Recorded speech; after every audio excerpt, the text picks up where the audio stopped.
Hello guys, welcome back to comic Hind. हम आ चुके हैं थॉर के 17th पार्ट में। तो अगर आपने चैनल को सब्सक्राइब नहीं किया तो कर लीजिए। तो चलिए शुरू करते हैं। तो जैसा कि हम अभी तक देख चुके हैं, थॉर है गॉड ऑफ थंडर और ऑल फादर ऑफ एस्गार्ड। काफी समय से उसको अपने हैमर के साथ दिक्कत हो रही है। कभी कभी तो वो उसके उठाने के लिए काफी हैवी हो जाता है, तो कभी कभी उसे कोई भी उठा लेता है, जबकि ऐसा नहीं होना चाहिए। तो थॉर को ऐसा लगा कि शायद वो अभी एस्गार्ड का किंग बन गया है और वो पहले जैसा योद्धा नहीं रहा, इसीलिए उसका हैमर अभी उसकी बात नहीं मानता। तो वो अपने हैमर को अवेंजर्स माउंटेन में छोड़ आता है, जो कि उसको लगता है कि सबसे सेफ जगह है। इससे वो बैटर किंग बनने में फोकस कर पाएगा। तो अभी लेडी फ्रेया ने थॉर और ओडिन को बुलाया है वानाहाइम में। वहाँ थॉर अपनी बहन एंजेला से मिलता है। तो यहाँ थॉर कहता है माँ, तो उसकी मॉम कहती है हेलो सन। ओडिन भी कहते हैं फ्रेया। तो थॉर कहता है बहन, तुम्हें देख के अच्छा लगा। तो वो उसको चुप रहने का इशारा करती है। तो थॉर कहता है क्या बात हो गई। तो वो कहती है हम सभी मरने वाले हैं, अभी वहाँ पे और ज्यादा मॉन्स्टर आ जाते हैं। तो थॉर भी उनको देख के चौंक जाता है। वो कहता है ये क्या, इसके जैसे और भी हैं। तो एंजेला कहती है इनको कोरेगेंट्स कहा जाता है। ये हमला करने वाले जीव हैं जो कि मुस्फलहाइम से हैं। जब वॉर ऑफ रेल्म हुआ था तो ये यहाँ पे आ गए। तो उसकी मॉम कहती है कि इनमें से एक मर गया है, तो ये उसकी स्मेल से यहाँ पे अट्रैक्ट होके आ गए हैं। ये यंग वाले हैं जो खूनी झुंड यहाँ पे लेके आ गए हैं। ये लो, ये स्वॉर्ड को पकड़ो, मैं जल्दी ही वापस आती हूँ। तो एंजेला कहती है वेल, ऐसे खड़े मत रहो, अपनी स्वॉर्ड को उठाओ, क्योंकि मैंने तो सुना है कि इस गार्डियंस को पता चल जाता है जब फाइट होती है। तो ओडिन थॉर को कहते हैं क्या मैंने तुम्हें कभी बताया कि तुम मेरे सबसे पसंदीदा बच्चे हो। तो वो कहता है नहीं, बट आपने इतना बड़ा स्टैंडर्ड सेट भी नहीं किया ना। तो वो तीनों उनसे भिड़ जाते हैं। तो एंजेला उनको कहती है इनको क्लीन वे में खत्म करना, क्योंकि जितना ज्यादा खून बहेगा उतने ज्यादा और आ जाएंगे। तो तभी थॉर कहता है इस सब का फायदा नहीं है, तुम सभी मेरे पीछे आ जाओ, मैं लाइटनिंग को बुलाता हूँ। तो वो कहती है नहीं, अभी विंड बहुत हाई है और वो साउथ में जाती है। तुम इनको जलाओगे तो इनकी बदबू भी जाएगी, उससे वो आग छोड़ने वाला ड्रैगन जाग जाएगा जो यहाँ के बीचों बीच में है। तो थॉर कहता है क्या। तो वो कहती है भाई तुम मुझे एक बात बताओ, क्या तुम कभी शिकार के लिए नहीं गए। अभी ओडिन कहते हैं तो प्लान क्या है ये बताओ, क्या हम इन सबको खत्म करते रहेंगे और जब तक हम खत्म नहीं हो जाते। तो वो कहती है नहीं, हम गॉड ऑफ हंट का वेट करेंगे। तो ओडिन कहते हैं किसका। अभी थॉर कुछ देखता है और वो चौंक जाता है। वो कहता है पिताजी, मुझे तो लगता है कि गॉड ऑफ हंट माँ ही है। अभी वहाँ पे फ्रेया आती है जो कि एक बड़ी सी बिल्ली पे बैठी होती है, उसके पास ही एक बड़ी सी गन भी टांगी हुई है। वो कहती है एंजेला नीचे झुक जाओ। वो तीनों नीचे झुक जाते हैं। वो बड़ी सी गन निकालती हैं और कहती हैं चलो इसका अंत करते हैं। तो वो बिल्ली के साइड में दोनों साइड गन लगी होती हैं, वो उन जीवों के चिथड़े उड़ा देती हैं। तो वो उनको कहती हैं मुझे माफ करना कि मैं लेट हो गई, मुझे जल्दी आ जाना चाहिए था, बट रेयागुल को टाइम लग गया। तो एंजेला कहती है मैंने क्या कहा था कि हमें इनको क्लीन वे में खत्म करना है। क्या तुम्हें लगता था कि बड़ी सी बिल्ली पे मशीन गन लगा के ये क्लीन वे में होगा। तो वो कहती हैं जब मैंने यहाँ से देखा तो मुझे क्लीन ही लगा। तो एंजेला कहती है तुम्हारा लक अच्छा था। तो वो कहती हैं कि तुम ये भूल गई हो कि थैंक यू कैसे कहा जाता है, क्या सभी ठीक है ना। तो एंजेला कहती है हाँ यही समझ लो, इन दोनों को तो नो थैंक्स। तो फ्रेया कहती हैं थोड़ी नाइस रहो एंजेला, हम सभी फैमिली है ना। तो बताओ मुझे अभी भूख किसको लगी है। तो यहाँ वो सभी बैठे होते हैं। तो तभी ओडिन कहते हैं मुझे तो विश्वास नहीं होता कि तुमने ये कैट को रखा हुआ है, और ये गॉडेस ऑफ हंट क्या बकवास है। तो फ्रेया कहती हैं God of the Hunt, thank you very much. और मेरा पहले वाला टाइटल क्या था, goddess of marriage and fertility. तो मैंने सोचा कुछ चेंज तो होना चाहिए ना, तुम्हें यही तो चाहिए था। तो ओडिन कहते हैं अच्छा, तो अभी ये बात तो मुझ पे डालने वाली हो, तो तुमने अपने बेटे को अच्छे से सिखाया ही होगा ना। तो वो कहती हैं इसका क्या मतलब। तो ओडिन कहते हैं तुम्हें इसका मतलब पता है, तुम यहाँ मुझे बोल रही हो जैसे कि तुमने हमारे बच्चों के दिमाग में पॉइजन नहीं डाला, वो भी मेरे खिलाफ, इसीलिए मुझ पे ब्लेम डालना काफी आसान है, तुमसे यही तो हो पाएगा ना। तो थॉर कहता है बहुत हो गया, ये सब है क्या, आप दोनों के बीच में क्या हुआ है, हम लोगों को यहाँ क्यों बुलाया है, ताकि आप लोग और ज्यादा डिवाइड हो जाएं। Why in the seven hell मेरी सिस्टर यहाँ क्यों है। तो एंजेला कहती है उससे भी ज्यादा हेल है भाई, तुम देखना चाहते हो तो मैं तुम्हें दिखा सकती हूँ। तो ओडिन चिल्लाते हैं मुझे नहीं पता तुमने मुझे यहाँ क्यों बुलाया है फ्रेया, बट मैं नहीं चाहता कि मैं यहाँ खड़ा हूँ और मेरी फैमिली मुझे जज करे जिनको मैंने बचाना चाहा। तभी एंजेला उनकी उंगलियों के बीच में चाकू फेंकती है। वो कहती है नीचे बैठ जाओ, उन्होंने तुम्हें नहीं बुलाया, मैंने बुलाया है। हम सभी देख रहे हैं, सभी एंजल ऑफ हेवन और वेनिर ऑफ वेनाहाइम, हमें ब्लैक विंटर के बारे में भी पता है है तुमने जो गैलेक्टस को मारा उसके बारे में भी पता है, हमें डोनाल्ड ब्लेक के बारे में पता है और दी वर्ल्ड सर्पेंट के बारे में भी, हमें तुम्हारे हैमर के बारे में भी पता है, जो ओडिन का जादू खत्म हो रहा है उसके बारे में भी, और भाई जो तुम्हारे शासन में एसगार्ड का हुआ है उसका भी पता है। हमने ये सब देखा है, इसीलिए मैं और माँ कुछ बात करना चाहते हैं। तो तभी थॉर कहता है अच्छा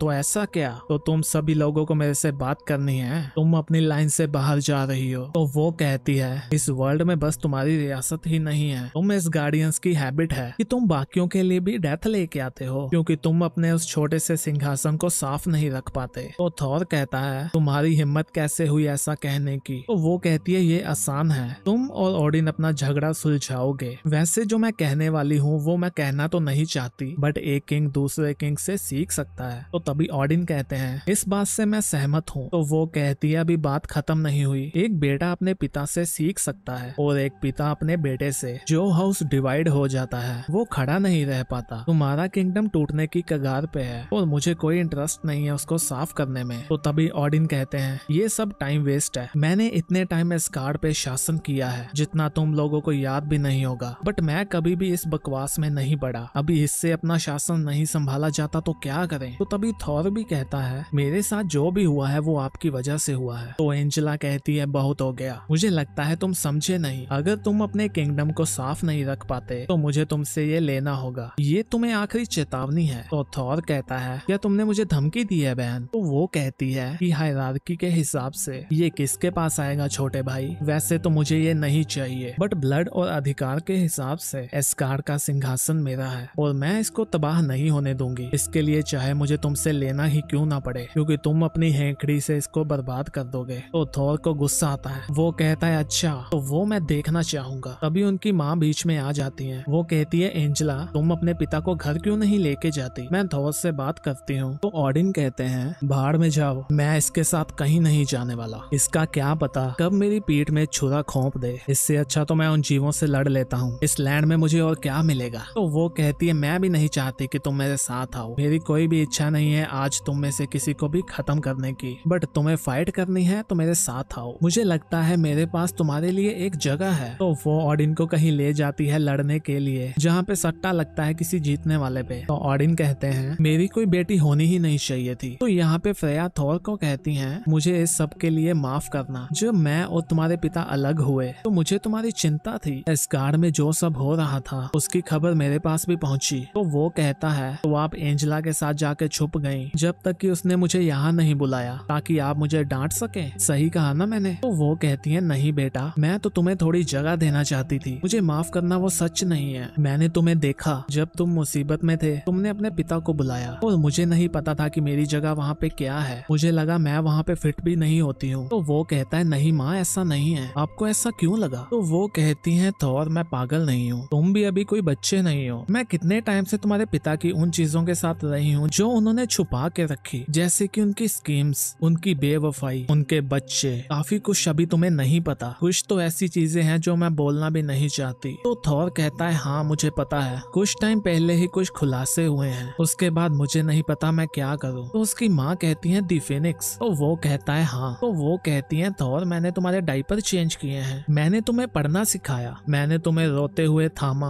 और हंसते हुए भी, मैंने तुम्हें अपना दूध पिलाया है, जो तुमने पहला वर्ड बोला था वो माँ था और ये तुमने मुझे बोला था, मैंने शायद तुम्हें जन्म ना दिया हो, मैं गया नहीं हूँ, मैं फिनिक्स नहीं हूँ, बट इस सब से कोई फर्क नहीं पड़ता, मैं तुम्हारी माँ हूँ, बस यहीं पे कहानी खत्म होती है। तो मुझे बताओ तुम्हें क्या दिक्कत है। तो गाइस अगर आपको फिनिक्स के मैटर के बारे में जानना है तो आप अवेंजर्स की प्लेलिस्ट में जाके देख सकते हैं। वो कहती हैं तुम्हारे शासन एज ए किंग में क्या हुआ है। तो थॉर कहता है हाँ मैंने भी सुना है कि ये ब्लैक शासन है थंडर किंग का, मैंने सब कुछ सुना है। तो वो कहती हैं बट क्यों, तुम इतने बेरहम कैसे बन गए हो, मेरा बेटा तो ऐसा नहीं था, किंग बनने के लिए तुम्हें अपने पिता के जैसा नहीं बनना होगा, तुम खुद के लिए भी बना सकते हो। तो वो कहता है ऐसा नहीं है। तो वो कहती है फिर क्या है। तो थॉर कहता है क्योंकि मेरा कोई वारिस नहीं है और ना ही कभी होगा, मैं वो करूंगा जो मुझे करना होगा ताकि मैं एस्गार्ड को सेफ रख पाऊं, क्योंकि मैं वहाँ का लास्ट और फाइनल किंग होने वाला हूँ। तो उसकी माँ हंसते हुए कहती हैं तो तुम्हारा भी वारिस हो सकता है बेटे, तो तुम्हारा भी वारिस हो सकता है बेटे, तुम जितने चाहो उतने। तो वो कहता है नहीं, मैं नहीं चाहता कि मैं अपने बच्चे को बड़ा करूं और वो उस सिंहासन पे बैठे जो कि श्रापित है, उसके उसके बाद तो बिल्कुल नहीं, जो मैंने देखा है या जो थैनोस करने वाला है। तो वो कहती है बेटे